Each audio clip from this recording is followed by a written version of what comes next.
Abarundi barayamaze bati urukwavu rurakura rukonka umwana. Mbega none uwo mugani hari ico waba uvuze dufatiye ku gihugu kirera urwaruka? Urwaruka narwo rumaze gukura rugaca rugenda mu bindi bihugu kurondera uko rwibeshaho. Urwaruka rwinshi rw'Uburundi eka mbere no muri Afrika rurirukira kuja hanze y'igihugu mu kurondera ubuzima bwiza mu buryo bw'amafaranga canke kwiga amashuri meza n'ibindi.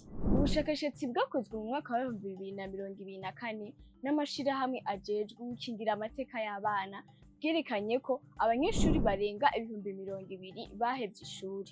Bamwe bagenda mu bihugu bibanye, abandi nabo baje mu bihugu vya kure nko muri Europe n'ibindi. Mbega ko urwaruka arirwo kazoza k'igihugu, iterambere ry'igihugu rizoba gifashe gute mu gihe n'abataragenda nabo bipfuza kugenda?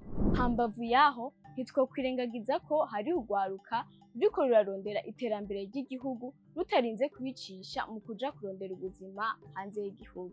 Mbega none urugwaruka ruriko ruragenda vy'ukuri ruzogaruka ruteza imbere igihugu cabo?